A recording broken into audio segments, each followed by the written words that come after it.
지중해 세계를 지배하게 된 로마는 사회적 부를 합리적으로 분배하는 데 실패했습니다. 로마 공화정 체제에서 일체감을 이루던 평민과 귀족은 이 문제를 두고 다시 분열하게 되었죠. 공화정이 무너지고 제국이 등장하게 된 이유도 여기에서 찾을 수 있습니다.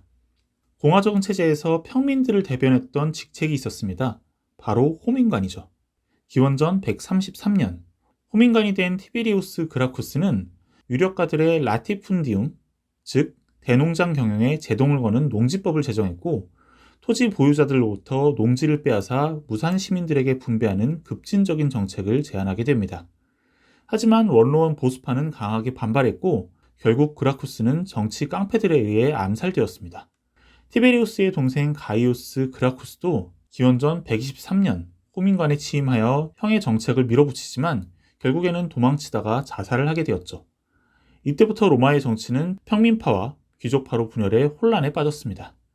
공화정 체제 밖에서 이러한 사회적 불안을 틈타 성장한 세력이 있었습니다.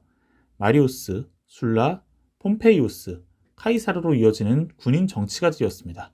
반드시 평민들의 편에 선 것은 아니었지만 이들은 군사적 업적을 내세우며 정무관에 취임하고 자신이 이끌었던 퇴역 군인들에게 농지를 배분하는 정책을 폈다는 공통점을 지닙니다.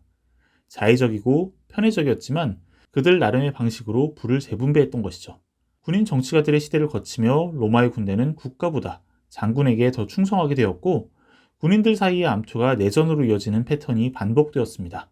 원로원은 저항했지만 카이사르라는 능력자가 모든 반대를 제압하고 종신 독재관에 취임하면서 로마 공화정은 사실상 기능을 멈춥니다.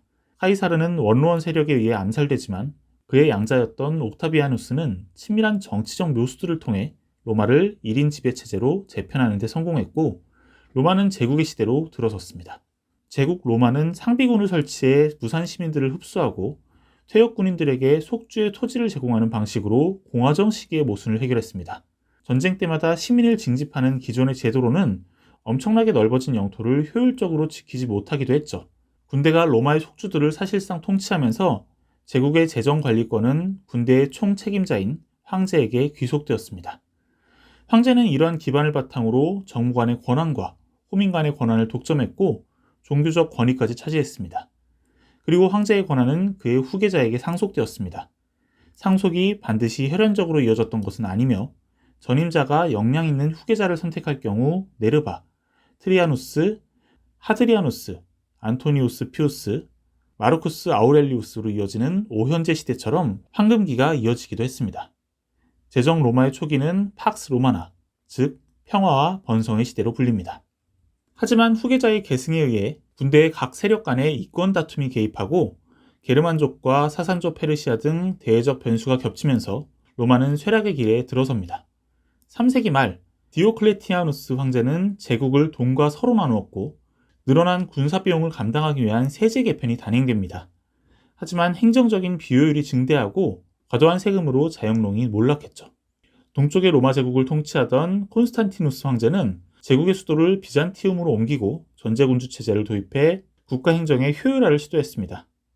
이때부터 로마의 중심은 로마시를 떠나 동쪽으로 이동했고 남겨진 서로마 제국은 게르만족의 대이동을 막아내지 못하고 476년 멸망하게 됩니다.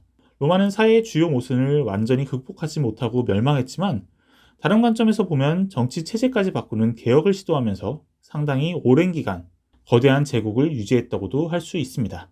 로마는 포용적이기도 했습니다. 3세기에 이르면 로마 시민권이 제국 전체의 자유민에게 허용되었고 노예라고 해도 평등한 인간으로 대우받으며 자유인이 되는 길이 열려 있었습니다. 로마 귀족들의 자제를 가르쳤던 과외교사 대부분이 그리스 출신 노예들이었어요. 또 로마인들은 그리스 문명, 헬레니즘 문명, 나아가 기독교까지 흡수하는 개방성과 실용성을 보여주었습니다. 히스파니아 출신과 아프리카, 발칸반도 출신도 황제가 될 수 있을 정도였죠. 법 제도와 사회 기반 시설도 유래를 찾아보기 힘든 수준으로 발전했습니다. 이처럼 로마는 그리스 문명과 비교했을 때 훨씬 더 실용적이고 개방적인 모습을 보여주었고 이후에도 서구 문명의 뿌리로 여겨지게 되었습니다.